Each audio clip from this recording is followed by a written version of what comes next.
Добрый вечер, шановные телеглядачи. Мы рады зноў сустрэцца з вами у тэлекавярні «Вячэрні Віцебск». Усіх вітаю цябе таксама. Вітаю, Іван. Ну вось сустрэліся мы зараз у верасні, і як заўсёды традыцыйна вось у гэтым месяцы мы распачынаем наш новы сезон. Ну гэта не то, што нейкае такое свята, але вот нейкая магчымасць зноў адлічваць колькасць выпускаў. Старт, нейкі такі новы старт, і не толькі ў нас, дарэчы, таму што верасень дае старты і творчым людзям іншым таксама. Ну, ты ведаешь про кого, потому что... У меня написано.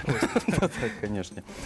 Справа ў тым, што разам з намі, нават раней крыху за нас, пачалі ўжо свой сезон, сваю працу наш любімы беларускі тэатр «Лялька». Ну вось, што нас чакае і што будзе у будучыні. Вось сёння будзем высвятляць, таму мы запрасілі нашых сяброў да нас. Будзе цікава, далучайцеся. Але спачатку мы паглядзім фрагмент. І такі анонс будзе, так? Так, фрагмент, а потым ужо будзем размаўляць.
Еще раз добрый вечер, уважаемые телезрители. И сразу скажу вам, что вы сейчас видели фрагмент визуального перформанса, исход режиссером которого является Дарья Земницкая, наша гостья, здравствуйте, и актриса, и режиссер. Да, можно же уже режиссер. Да. И директор Белорусского театра «Лялька» Александр Григорьев. Добрый вечер. Да. Добрый вечер, все-таки вечер. Да.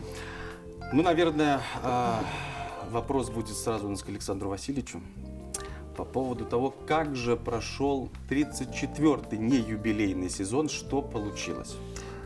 Да, 34-й сезон был, особенно его вторая часть, то бишь 220 год был, конечно, немножко таком на стрессе, на нерве, связанном с разными событиями, отменами, переносами, заменами.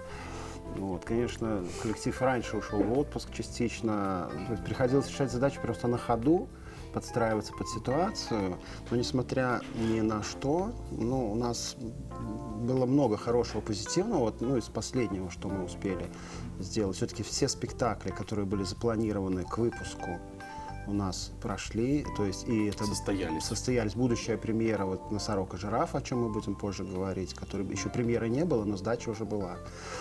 Спектакль специально для лета, для хорошей погоды. Это было «Лялечный карагод». То есть он был такой спонтанный, но он получился достаточно удачным.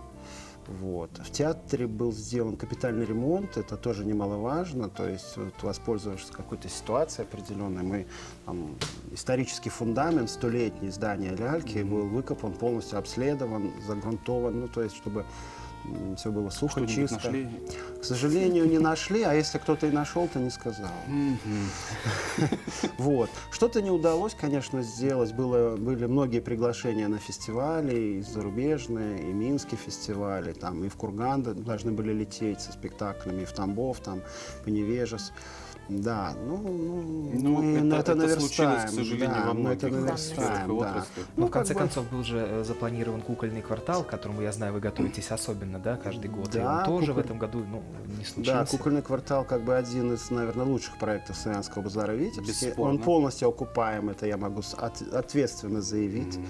Вот. Но, к сожалению, так получилось, что иностранные коллективы не смогли приехать. Но мы тоже работали, как бы, потому что дети все равно были. У вас же уличные, да, были, по-моему, какие-то? Да, или... мы только на улице работали, потому да, что... на открытых площадках. Это было одно из условий этого Да, фестиваля. Славянского базара, чтобы все работали только на открытых площадках. Ну, мы тоже так вот перестроили свою работу, потому что театр все-таки, это театр, это здание, это крыша, это кулисы, это, удобство какое-то. Вот. Поэтому, так прошел прошлый сезон. Сейчас у нас начался 15 августа, мы открыли 35-й юбилейный сезон. Вот, готовимся, что он пройдет достаточно ровно, без таких резких потрясений. Мы уже готовы, в принципе, ко всему. Вот, поэтому, наверное, и сейчас уже готовы к различным корректировкам, которые вы вынесли какой-то опыт и уроки. Да, варианты планирования, то есть все может поменяться там за день, за два, поэтому готовы и на улице, и в зале, и еще где-то, какой спектакль, потому что, жизнь так показала, что нужно быть очень мобильными и оперативно реагировать на все ситуации. В зале, на крыше, в воздухе. Но пока это выглядит в какой-то такой традиционной форме, да? То есть вы запланировали, в общем-то, сезон как обычно, или что-то в жизни изменилось? Нет, конечно, пока запланировали как обычно, потому что, а что еще? На крыше и в воздухе мы играть, наверное, точно не будем. А чего? Не нужно зарекаться. Крыша слабовата. Крыша нормальная у нас. Но в воздухе, не знаю, нет, не стоит. В воздухе вот у нас спектакль «The Hot», они на ходулях, они в воздухе практически работают, и ляльки в воздухе. Вот это вот как бы... наверное, мы тогда сразу если мы уже задействуем Дарью. Дарья, расскажите, как у вас вообще возникла, собственно, идея сделать это не спектаклем как таковым на сцене, да, а это, то есть не подается же это как спектакль, Нет. даже здесь на афише визуальный перформанс. Да, все верно. Вот. Почему такая форма и ходули? Почему ходули? Вообще это было давно, и в театре возникла мысль просто научиться ходить на ходулях. Интересно, научились ходить на ходулях. Все топтались по ступенькам, лазили через заборы на ходулях. Кто-то более успешно, кто-то менее. Кто-то очень много падал, это было интересно тоже по-своему. Вот. Научились ходить, сделали номерок, чтобы встречать гостей. Радовались, встречали, мало. Интересно было еще что-то. И подали идею, что, учитывая, что Витебск славится творчеством Марка Шагала, решили, что можно было бы что-нибудь сделать на эту тему. Тем более высота, ходули, все, полет. То есть как бы, да. И начала копаться, изучать материал, потому что материала-то много и много чего интересно. И возникла мысль, что это действительно, учитывая, что само, в принципе, тема, да, художник, это визуальное искусство. И поэтому решили таки сделать этот проект исключительно визуальным, без текста и без всего остального. То есть мысль возникла сделать по этюдам, этюды по картинам, да, как учат в университете, я помню, работала, когда со студентами, мы такие проектики делали, то есть, да, опираясь на картину, картина оживает, и что получается. И таким образом, в принципе, и создался этот проект визуальный, то есть этюды о жизни, интересные картины, которые, мне кажется, именно какие-то, может быть, переломные, сюжетно-событийные, скажем так, они были взяты, и такая история получилась, да, такой как бы калейдоскоп жизни. Ну вот о своих ощущениях, да, когда я вот узнал, что 35 минут всего длится, и за 35 минут показать практически 100-летнюю жизнь мастера, ну, я так с недоверием отнесся. Ну да. Вот. Но затем я понял, что это грандиозно получилось. Вы вот осознали вообще, что вы создали шедевр? Нет, До сих пор? нет. Нет. То есть работа. Вот, Работа просто работа. интересная. Это была очень интересная работа, потому что она была абсолютно не классическая, абсолютно. То есть это было вот мы все, кто участвует на данный этап, на данном этапе в спектакле, мы просто все варились. То есть это не была постановка спланированная, да, как в театре. Все вот как бы мы идет репертуар, идут спектакли, мы собирались, кто когда может, и до вечера, до 12, до ночи мы что-то придумывали, сами лепили теневые куклы, сами что-то вырезали, дули красками, на нас ругались, что мы навоняли на весь театр. Ну, как бы это была такая очень интересная атмосфера. Давайте мы попросим сейчас нашего режиссера показать еще один фрагмент из... Можно все-таки спектаклем называть его? Ну, попробуйте. Из спектакля. Я вас потом попрошу все-таки объяснить хотя бы мне разницу между спектаклем и перформансом. Вот. А это кульминационный момент, да, всего постановки.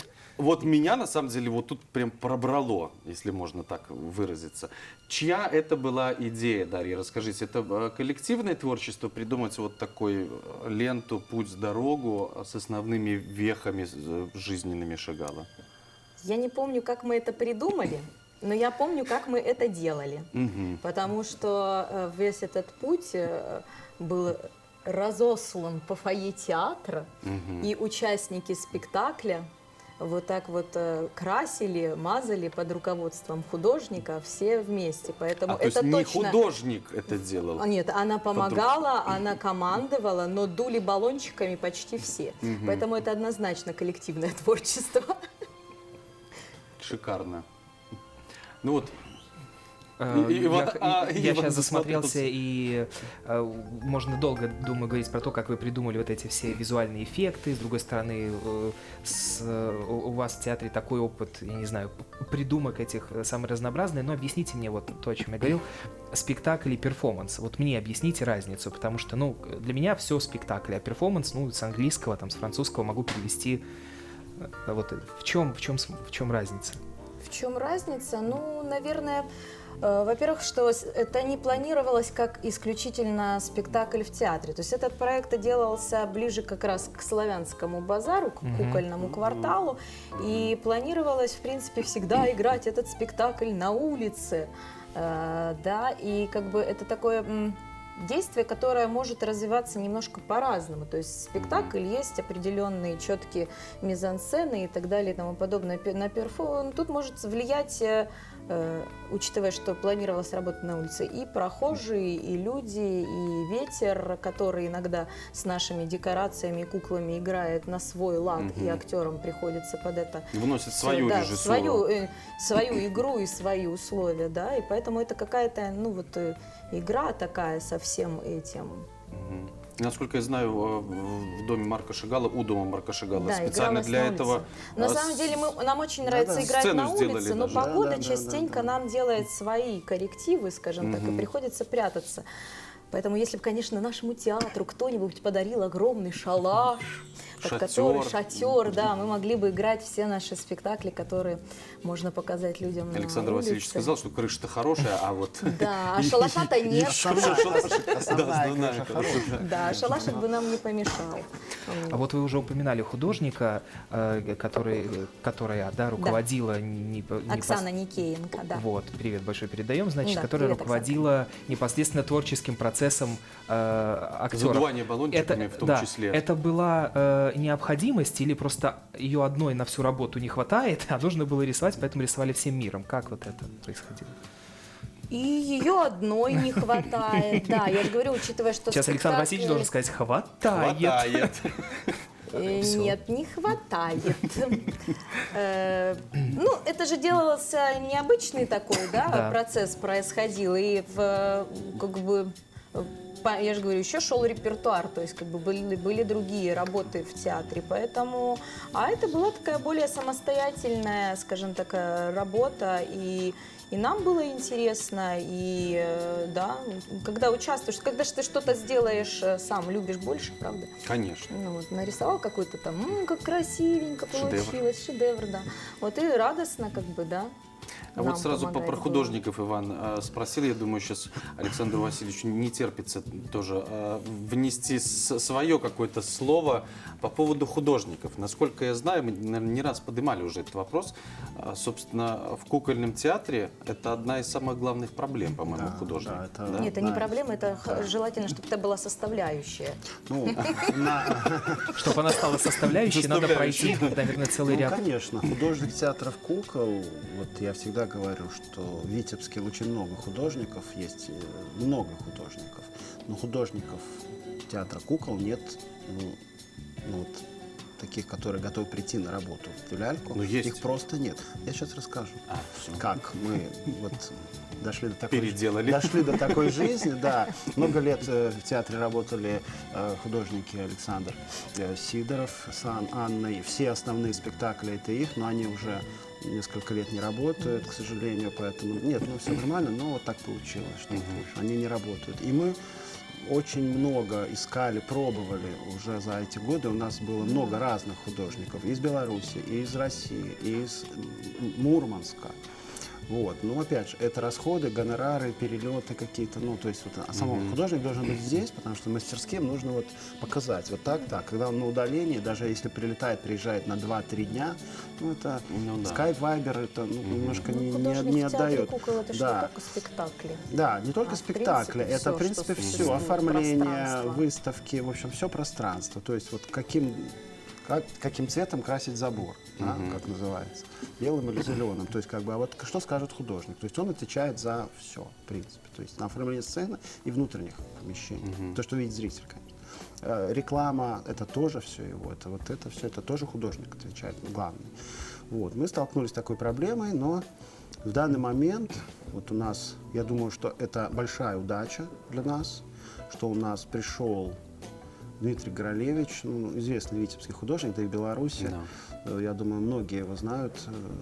И он у нас уже тоже был. Да, и он тоже был. И вот это вот у нас третий спектакль. Вот я вот просто проанонсирую Вот давайте немножечко. я немножко покажу. Да, Это я эскизы, да, взял я так понимаю? у Димы взял Вот несколько. такие эскизы, которые можно уже, собственно, на выставку отправлять. Да, ну я Музей, хотел принести макет, но он 2 на 1,5 метра, поэтому Там я, к еще сожалению, не произведение смог. Там искусства. еще произведение искусства, на самом деле. Это спектакль, который вот сейчас, вот в этом месяце приняли цеха в работу, то есть готовятся куклы, папье-маше, декорации, костюмы. Дайте, пожалуйста, мне еще Это- покажем. Это спектакль будет называться «Ох и золотая табакерка». Ох и золотая «Ох и табакерка. золотая табакерка». Это это белорусская сказка национальная, да. Режиссер Виктор Климчук, мастак Дмитрий Горолевич. Я считаю, что вот это третий спектакль в ляльке, который у нас Вот уже, мы и еще покажем. да, который Нам не жалко. который делает, Завлекаем на который премьеру. делает Правильно. Дима. Я думаю, это будет очень такой, как мы его называем, условно белорусский сувенир, потому что, ну, это видно, что здесь это Беларусь, это костюмы. Потому что я заранее анонсирую и завлекаю, да. И главное, так люди на изображении похожи на ваших актеров. Вот. Ну, Все.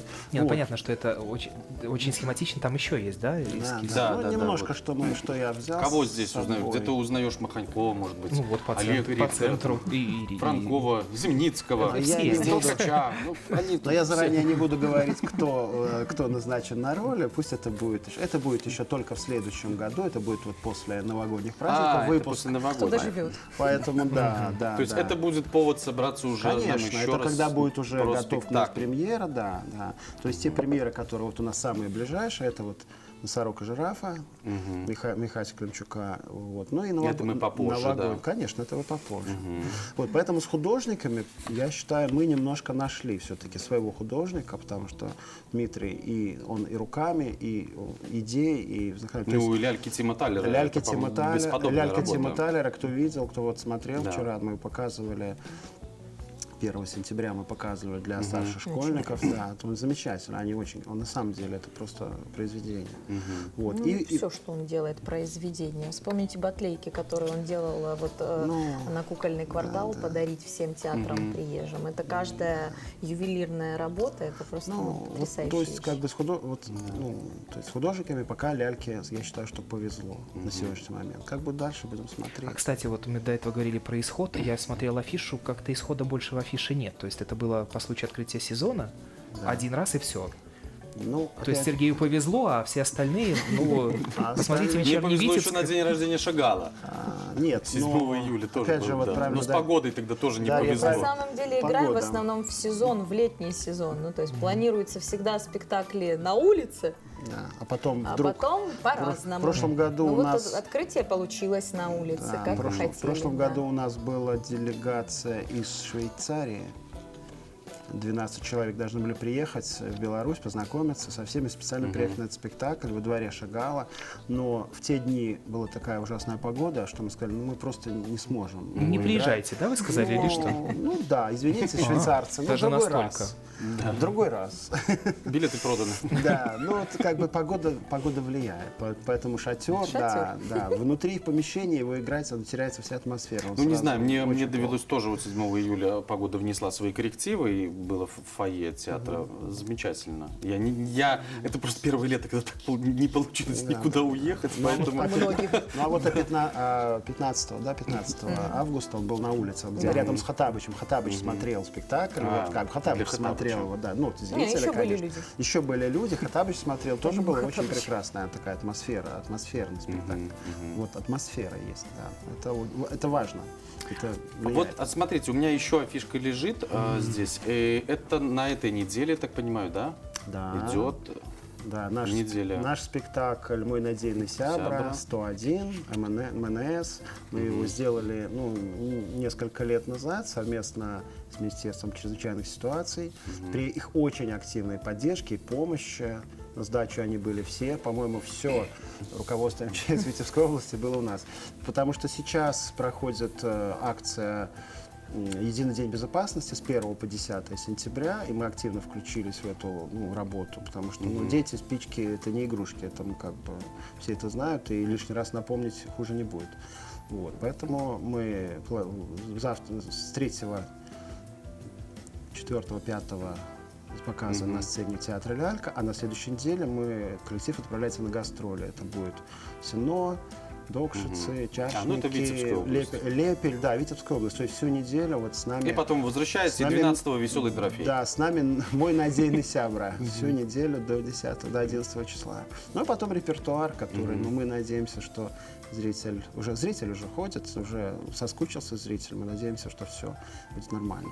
Ну, кстати, судя по афише, у вас преобладают все-таки спектакли для детей, да, наверное, пока? Хотя с каждым годом больше и больше взрослые спектакли, как мне кажется, я могу, конечно, сейчас ошибаться, завоевывают репертуар ляльки. У нас... А вот подождите, Александр Васильевич, вот сейчас сказала Дарья, я думаю, ей есть что сказать. Ну, на самом деле, действительно, в репертуаре «Лялька» есть очень много взрослых интересных спектаклей.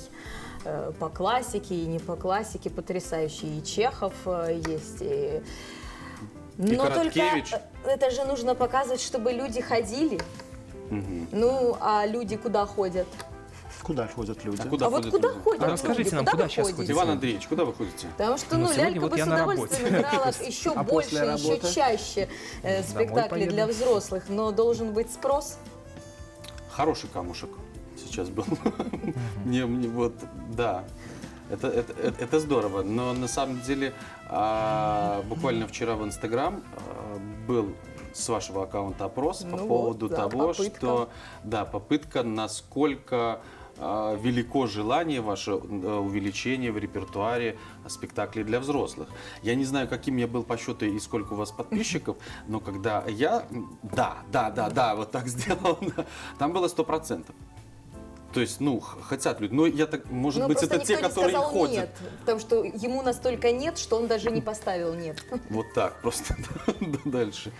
Это на самом деле очень богатый репертуар и для взрослых, и для подростков, но многие люди не знают, что, ну, то есть говорят, ай, мы уже не были, ну, как бы нам уже 8, мы уже выросли. А у нас есть ляльки Тима Тайлера. Для какого возраста это спектакль? А у нас есть вот он, еще по-моему, много очень универсальный. Ну да, ну мне кажется, взрослым и подросткам будет очень интересно. Я, например, с удовольствием смотрела именно вот как спектакль, не просто как коллега по цеху, а мне было интересно. Ну, я вот, честно говоря, вот смотрю, вот 23 сентября «Загубленная душа» об покаянии грешника, я как-то после 8 раз я сбился, сколько раз я на нем был, сколько раз я его потрясающе, смотрел. Нужно да. обязательно Вот, сходить. поэтому, да. Причем здесь написано Замечательные 16+, и на единственном написано отдельно для взрослых. Да. Красненький. Ну там что юмор. Вот. Да, там есть что- Зоська. Зоська, да. Так Вот что сейчас у вас Злыдни там Никита Рованы. 92% в вашем опросе высказываются за то, чтобы... Вот Уже я уже проверил. 92. 92. Вот смотрю. Ну, вот. Ну, я после- тоже нажал, если я что, думаю, да. куда? Ну, хорошо, Да. мы- Да, Ну, да, думаю, больше. куда, да. После этой передачи, я думаю, что активность возрастет. Ну, сейчас, если школьники подключатся, то они могут Да. мир перевернуть, так что... А вот давайте еще про одну приятность, про национальную театральную премию. Да, Вы номинанты. Это, безусловно, конечно, приятно, да.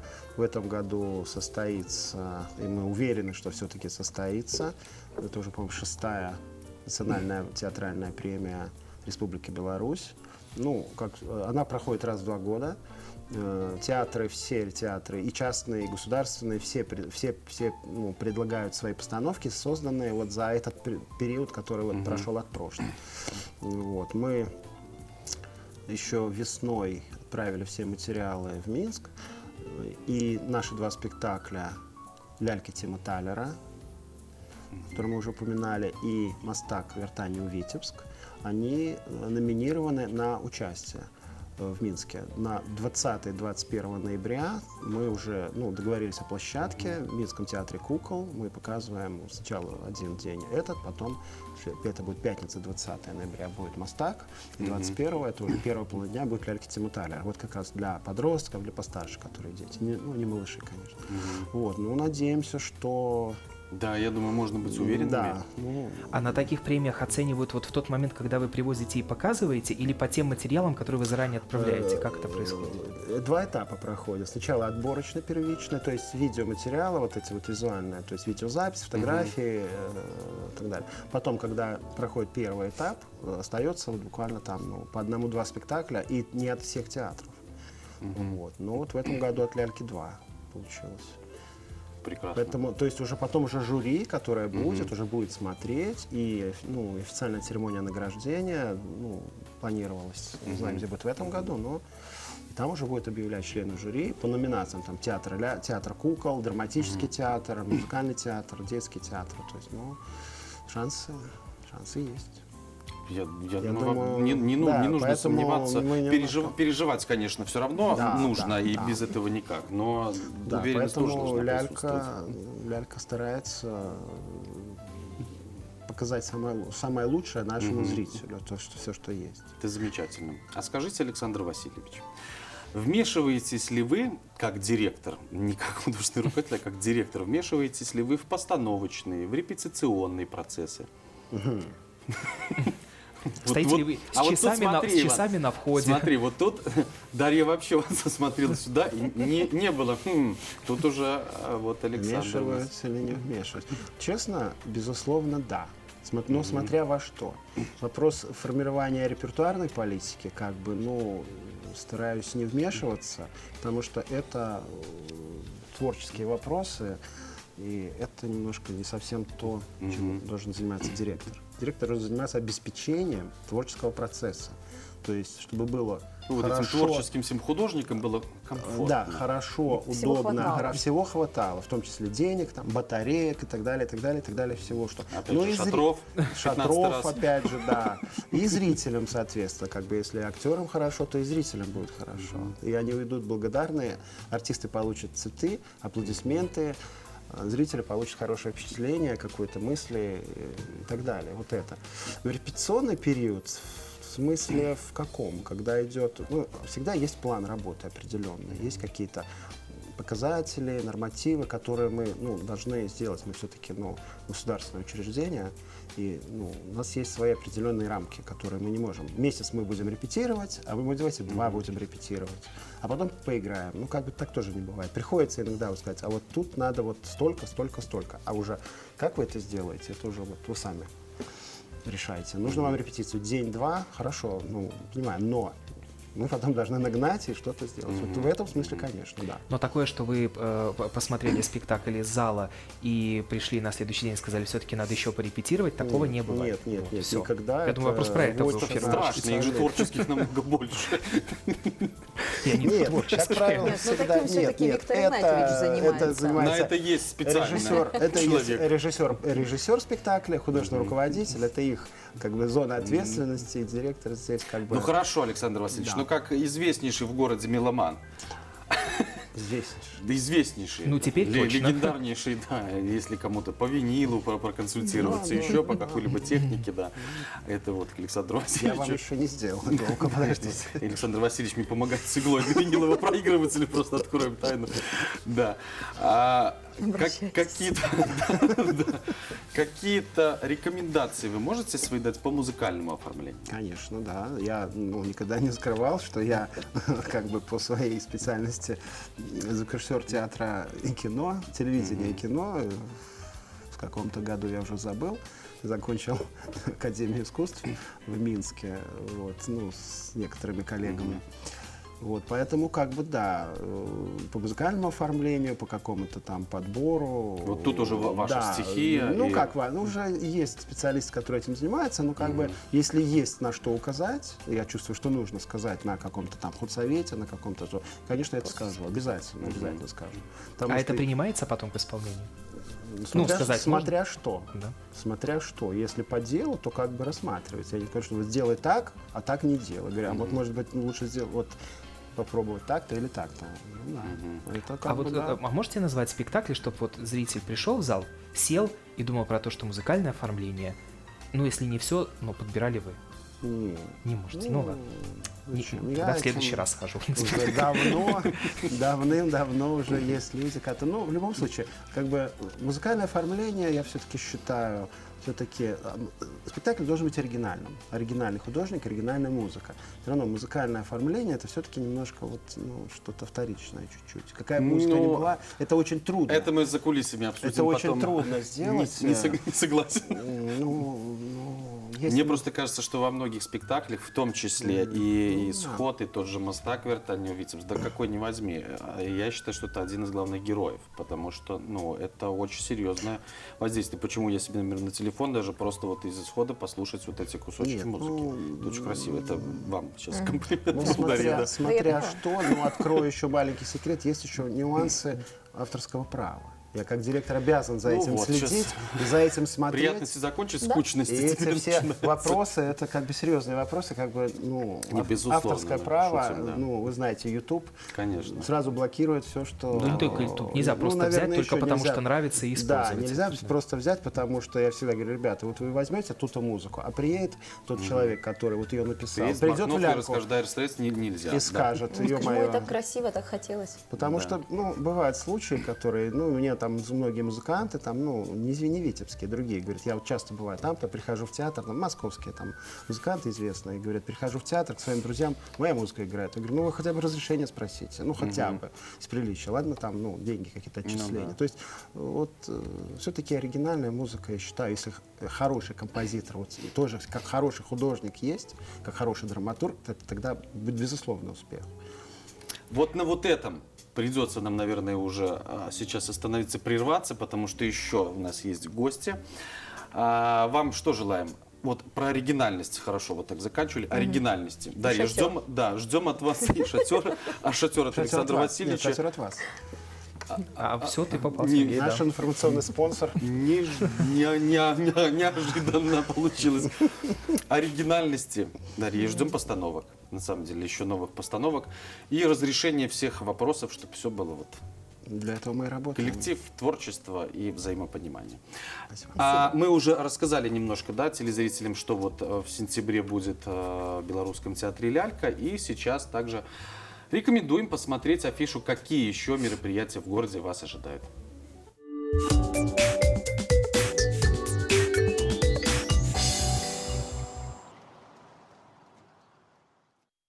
Культурно-исторический комплекс «Двина» приглашает на выставку творческих работ участников Народного клуба художников-любителей «Контур». В экспозицию вошли 63 живописных и графических произведения, а также 14 скульптурных композиций, посвященных теме сказок. Гостей ждут удивительные сюжеты, полные приключений, волшебных историй. Выставка работает с 10:00. Витебский художественный музей представляет юбилейную выставку живописи и скульптуры Валентины Ляхович «Синий троллейбус». Художница представляет публике новые философские арт-объекты, картины и инсталляции, созданные из самых разнообразных материалов – от проволоки и ткани до пластика и пенопласта. Выставка открыта с 10:00. Музей истории частного коллекционирования приглашает на выставку творческих работ учащихся Витебского городского центра дополнительного образования детей и молодежи «Я рисую город». Витебск всегда вдохновлял художников своей красотой. Видами города, его улиц и храмов вдохновлялись и юные учащиеся из-за студии «Кисточка» и объединения юных художников, принявшие участие в создании экспозиции. Вход свободный. Выставка работает с 10:00.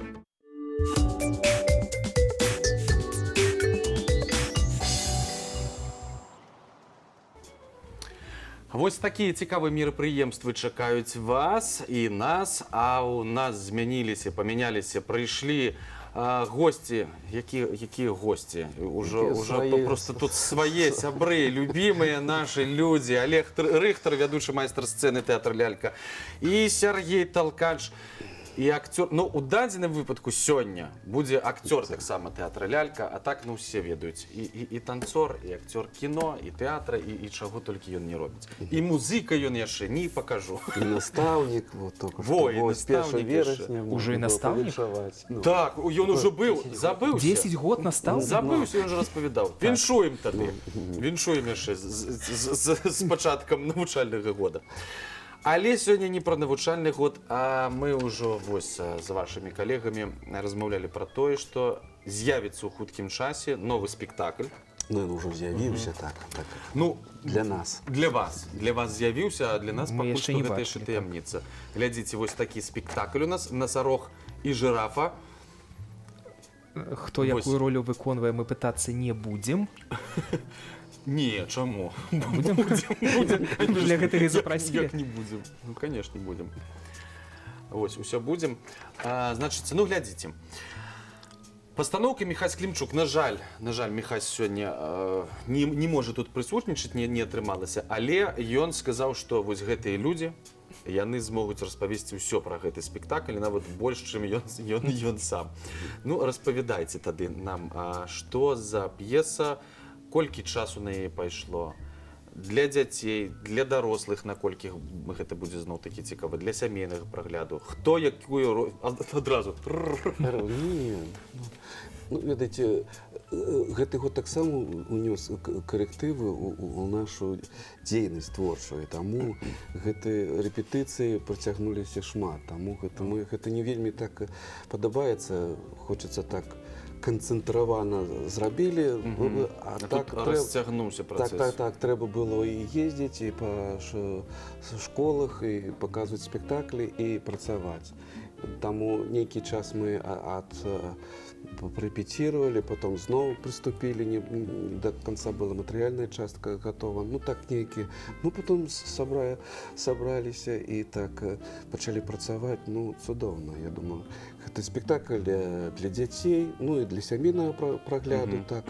Ну і дзякаваць Богу, Міша падняў такую, ну, тэму. Ён заўсёды такі паднімае тэму, неяк так умее вырваць жыцця тэму, якую мы в гэтым спектаклі тут написано, што гэта гісторыя незвычайнага сяброўства. Ну да, тут вось Сярожа патрымае мяне, нешта скажа пра сяброўства. Якая тэма вось такая, да. Ну, напэўна, гэта не будзе сакрэтам, ну, спрабуюць пасябраваць насарог і жырафа. Ну, здавалася б, там гэта проста, і ну, Да, такие, вось, да. ну, не...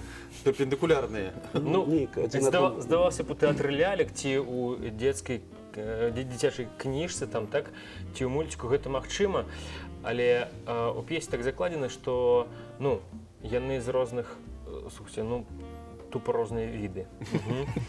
І сяброўства там нават оно крыху такое романтычнае, у іх не планавалася ні прыродай, ні іх соцыумам. Але ну магчыма, калі там крыху варажбы дадаць, так, Олег? А Олег адказны за варажбу. Так. Ну, Галоўны там варажбіт. Ёсць там сакрэцікі, дзякуючы доктару прафесійнаму, яны дамаўляюцца і сябруюць. Ну, вось так. Гэты спектакль так для дзяцей. Ну, то есть ён такі абсалютна дзіцячы. Бываюць такія, што дарослыя з захапленнем глядзяць, што там брэменскія музыкі, там клоун Пікель, ну там такія ёсць пласты. Гэта абсалютна дзіцячы, прыгожанькі, фарбы яскравыя, ну і тэма падымаецца. Афрыка, мне здаецца, ну, даволі там прыемная атмасфера. Я глядзеў з зале, ну, некаторыя там часткі рэпетыцыі маю на ўвазе. Вось і все, так што мы просто запрашаем. Так ён ужо у нас ёсць, але мы просто яшчэ нікому не Не паказвалі. показали. Я ж гэты тэрмін то не прайшоў. Таму з вашымі маленькімі сябрамі, Сяржука, што значыць глядзеў з зале? Гэта такая методыка Міхася, што акцёр глядзіць з зале, ці нешта правініўся і адправілі? Здараецца, але рэдка здараецца, што працуюць не тваю сцэну. Вось і ўсё. Тады можна Ну падазіраць. цікава, просто спачатку першы тыдзень ты не спускаешся ў зале, ты паглядзеў дэкарацыі, нават касцюмы, лялек. Але як гэта працуе, асабліва калі дадаецца святло, ты ідзеш у залю і ты бачыш атмасферу і агульную карціну. Есть такая справа, што мы, напрыклад, знялі спектакль на відэо, можна паглядзець і паглядзець на сваімі, папрацаваць з памылкамі, там нешта, ты бачыш нешта, дасканаліць нешта, ну, але, канешне, карцінка дзіцячая, калі святло, лялькі прыгожыя, карціны, ну, ёсць карцінка, там мастак таксама у нас была з Мурманска, Софія, она менавіта мастак лялечнік. Вось, таму што Гэта Софія Шахновская, пра якую ўжо Александр казаў. Не першы раз, да. Ну, яе піцерская школа, так сказаць, лялечніца, яна цудоўны лялек зрабіла, таму казалі мы пра Дзіму нашага Гралевіча, ён цудоўны мастак, але трэба, ну, ён набірае вопыту яшчэ з лялькамі і кожнага з тэатра. І для яго, я разумею, для ўсё новы спектакль, як новае адкрыццё і нешта робіць, таму ён гэта ўсё ідзе па нарастаючай, так сказаць. Яшчэ важны момант пра дапамогу з зале. Просто тэхнічны, калі сцэна ідзе з лялькамі, просто збоку лепш бачна, вось і ўсё. І садзіцца і Міша, і калегі. Ну, адзін аднаму, таксама гэта у нас калектыўная творчасць. Гэта заўсёды адбываецца ў тэатры лялек. Вось я памятаю, калі мы збіраліся пасля прэм'еры горада клоуна Піка, тады ўсе казалі пра тое, што Міхась Клімчук, у яго нейкія такія адметныя рэпетыцыі, што у вас чыткі гэтыя былі у дворыку ўнутраным, што гэта не адбывалася так, як з Віктарам Ігнатавічым. Зараз Міхась таксама не крэатывіць з рэпетыцыямі, ці ўжо так акадэмічненька больш? Як з гэтым? Не, мы таксама збіраліся на вуліцы, калі надвор'е дазваляла на вуліцы. Справа не ў гэтым. Ну, справа не ў гэтым. Справа разабрацца, як кажуць, мы прафесійную п'есу разбіраем, разабрацца, што там, як, для каго высветліць все пытанні. А ўжо на сцэне мы працуем, у нас у руках лялькі, самая галоўная праца наша з лялькамі, каб яны хадзілі, жылі, надаць ім, як кажуць, знайсці зерне, знайсці вобраз. І ўжо потым далучаецца харэограф. Харэограф далучаецца. Ну, таксама Дзяна Юрченко таксама Ну, яна так з палёгкасцю былі спектаклі, которые там ну шмат было танцаў, а тут неяк все лёгка мы Вось як, я гляджу, што Дзяна Юрченка, яна зараз ну, і з драмтэатрам супрацоўнічае, і з лялькай. Гэта круто. Не, ведаеце, Дзяна давно працуе, яна высокапрафесійны чалавек, яна таксама, як кажуць, рэжысёр. Мы кажам, мы адным, як кажуць, дыханнем працуем. Яна гэта улезае, як у скуру, у спектакль. Яна адчувае, ну, стыль, яна адчувае, ну, вот, карціны, яна адчувае, як трэба, якія трэба танцы, ці, як хто можа, ну, але ж все ж таки картинка наскладывая. Калі не можете, трэба так, трэба так. Яна адразу выстрэльвае, што яна ведае як. Вот так, так, так. Я яшчэ можу прапанаваць. Мы можем нешта. Мы, як кажуць, разам каманда. Усё і У вас таксама, Олег, ёсць нейкая харэаграфія, якую вы ну, там... конечно, так? ну, я там играю такого... Ну, ведаючы Сергея, яму не складана гэта всё. Ветеринара такого, профессора, як кажуть, профессора з ветеринарної академії. Як Сергій показав. Да, не, ну, не совсем такі, но, і там і лялька у мене, я ще марабу така, ось, я вожу, там, треба би я освоювати. Ось, тому много треба було, і рухацца і рабіць, ну, менш всяго мне было, в основном Сергей, Марыя, яка играе жирафу, вот, яны асноўныя героі, і у іх шмат як працы. Ну і маладая у нас дебют, Александра Бурдзяловская дебют, Малпочку играла. У нас есть фотоздымки, давайте зараз поглядим, потому что відео нема. І яны не перадаюць, конечно, усю ту атмасферу, як вы там. Прыгожая картинка. Але ж там і не толькі маладая актрыса, і малады акцёр яшчэ Так, ёсць. Денис Кальянов, і он толькі што скончыў каледж мастацтва. Можа, выпускнік твой, Сяржук? Так, і Александр таксама. Вось чаму мы пачалі з навучання. Просто Саша... А вось наш доктор, Не пазналі нават з бародкай. О, не, я б не пазнаў. Ну, Вось гэты Ань Баліт, гэта Олег. да. Ну і мы, бачыце, таксама у спецформе. Ну, такія, да, такія. Гэта, ну, месца дзеяння Кабінет лекарні, професора, професора ветэрынарнай медыцыны. І ён распавядае нейкія свае ўспаміны, як яму было на практыцы ў Афрыцы. Цудоўная, ну, якая была гісторыя. Ну, такая форма. Олег, а вы першы раз у спектаклі Михаіла Клімчука ўдзельнічаеце, так? Першы вопыт працы з такім маладым. Ну, як вам сказаць, рэжысёр. Ён уже не малады, не, ён стал ну, як рэжысёр, конечно. Ну, так це вже четвертий спектакль тільки у нашому Так, театрі. а што гэта было? Казкі про казку, город клоуна Піка. Фенька. А, Фенька. Вось, Фенька. І яшчэ ж казкі Тіма Таллера. А, не Тім забывайте. Талер, 5. Тім Талер. Тут уже все. Выбачаем. Я нават, ну, ведаеце, ну, тое, што датычыцца інтэлігентнасці і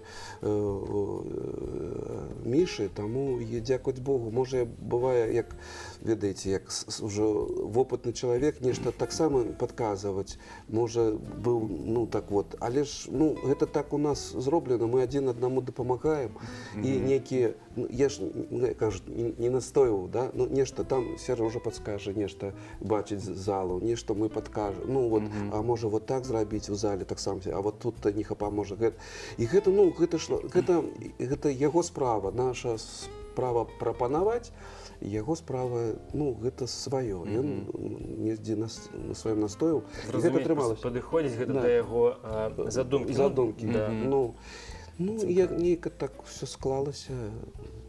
А не было крыўдна, што вось толькі на 5-й спектакль Міша вас паклікаў? Ні ў коім разе. Ведаеце, ну, я ж радаваўся, калі усе занятыя былі, і першы спектакль быў удалы, і другі, і трэці, і ён дзесьці рос. Ну, на жаль, апошні таксама казкі Тіма Талера, добры спектакль, і таксама знайсці аўдыторыю. Вот зараз глядзелі учора дзеці, так якого возрасту, ну, да, великие довольно-таки дети были. Быў 9-11 клас, 11, и они глядели, ну, так... Там такі, ну, там хоррор такі лёгкі, мне здаецца. 3+, ну, хоррор. так. Хоррор 3+. Ну, не Да. 3+. Не, Талер не. А, Тимталер, Тимталер. Все, зрозуміло. Ну, і ведаеце, думаю, вот хоррор для самое деток. главное у нас у тэатры, каб не адбіць дзяцей ад каб яны ўспрымалі, это той узрост, які прыходзіць на спектаклі. Галоўнае папасць на гэты спектакль, той узрост, які яны і мы максімальна выкладваемся, і яны таксама ўспрымаюць і разумеюць, пра што там. Ну, і гэта здорава. Тады контакт. А вось гэтыя маладыя акцёры, як ужо? Гэта Сергей, я так разумею, прывёў таленавітых сваіх самых... Ці параю на іх паглядзець. Не, Сергей. Афіцыйна ніяк я ў гэтым не ўдзельнічаю. Не, тут Афіцыйна. не ганіце на Сярожу. Не, гэта ж наадварот. Чаму? Не, то, што Гэта класна, калі ён лепшых таленавітых забраў. Не, ну ёсць патрэба у новых артыстах. Ну, конечно. Все ж таки Віктор Ігнатович, гэта, як кажуць, Гэта ж не укол, это наадварот круто. выглядае студэнтаў. Я параю просто. Да, просто параю. Выглядае, што ён все ж таки дае добра, паспрабуем, возьмем. Вось. Ну, дзякаваць Богу, ну, так, асваиваецца. Ну, мне здаецца, Саша перамагла ў нейкі момант сябе, ну, не ўсё там атрымлівалася, потому што Малпа яна такая шалёная, і Саша саромелася гэты свой бок нам адкрыць. Але, ну, неяк атрымалася. Але атрымалася, так? Ну, прорвала, мы уже... Ну, быў доктар побач, ён ведае прыёмы, як гэта зрабіць. Ну, і Дзяніска актыўны хлопец, ну, то бок, такая роля пакуль што кушаць подана, што называецца, асістэнт, зусім асістэнт, але, ну, там такія ёсць яго эпізоды, ну, мне здаецца, файныя, ну, і вельмі жартаўлівыя. Носіцца там туды-сюды. Ну, з чагосьці ж трэба пачынаць. Все хапае. Ну, гэта не расказаць, гэта трэба глядзець. Трэба глядзець, а нам ужо паказваюць, што ўжо ўсё. Цігель. Так, на сёння, на жаль, ўсё. А я думаю, што казаць пра спектакль? Welcome. Да. Хоп, і трэба прыходзіць. Калі будзе? Калі будзе. Як паставіць? Здаецца, у наступным кастрычніку. У кастрычніку. Карацей, сачыце за афішай. Дзякуй вам вялікі. Сустрэнемся ўжо, я так думаю, у вашай зале з задавальненнем. А зараз давайте разам паглядзім, які б настрой не быў, не ведаю, пахмурны, як бы не было сумна, у нас з'явілася новая рубрика Александра Каренмана. Называецца яна «Мир не без добрых зверей». Гэта літаральна 2 хвіліны, калі можна адпачыць, расслабіцца і атрымаць такі зарад добра і пазітыву ад звер'я нашага. Вот як і спектакль Так, працягвае. слухай жа.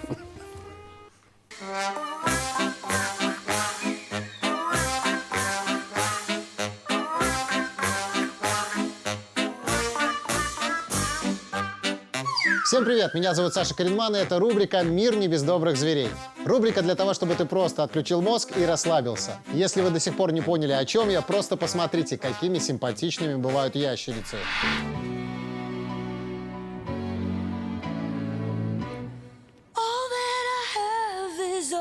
You've given me.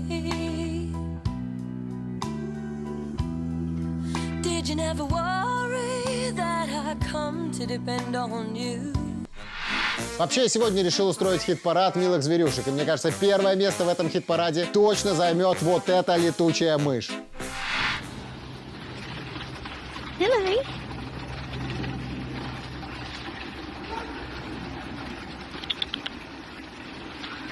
You're beautiful.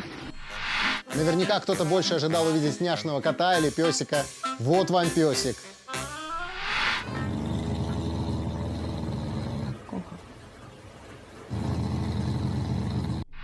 Не правда ли, милый? Вообще, когда ко мне приходит мысль завести собаку, первое, что меня останавливает, это то, что ее нужно выгуливать. Но порой бывает совсем наоборот. Человек собаки друг. Человек собаки друг. Это знают все вокруг. Это знают все вокруг. Кстати, если вы сейчас задумались о возможности сделать своего домашнего питомца телезвездой, такая возможность есть. Присылайте видеоснимок нам в Инстаграм Беларусь4 Витебск, и мы покажем его в следующей программе.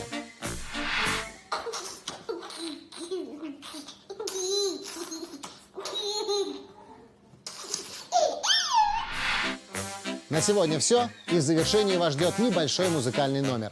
Пока! I love you.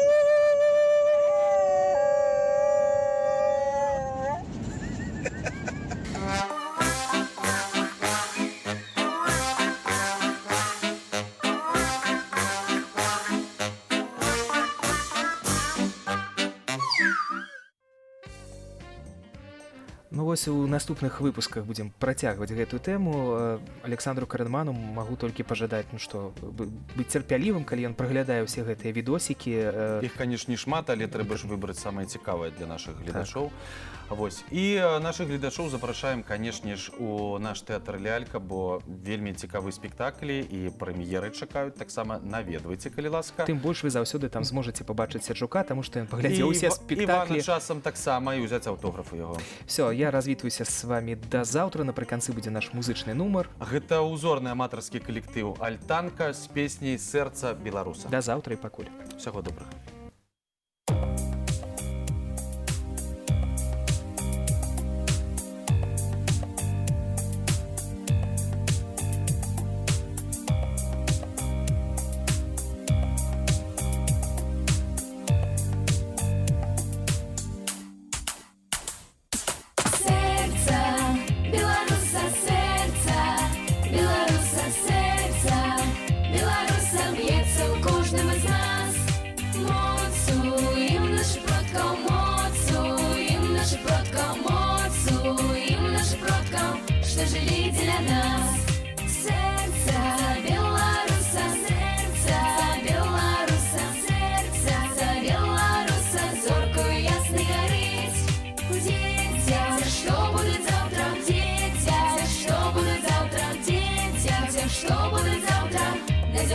Жить, пяе Беларусь молодая, мелодию родного краю.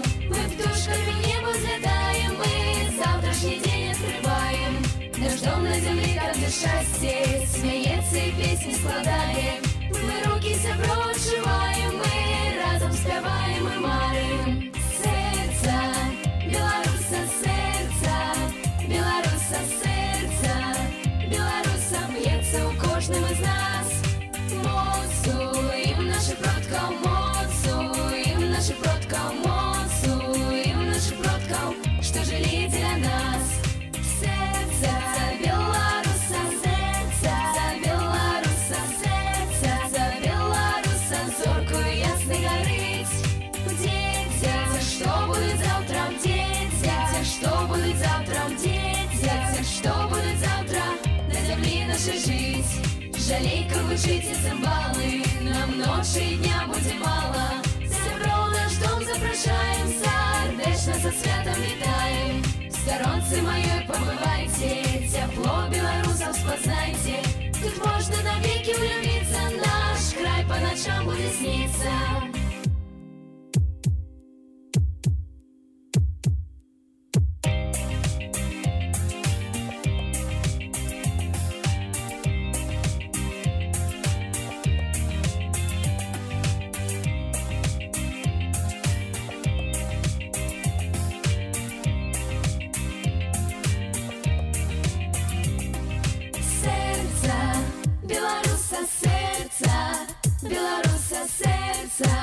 Белоруса б'ється у кожному з нас.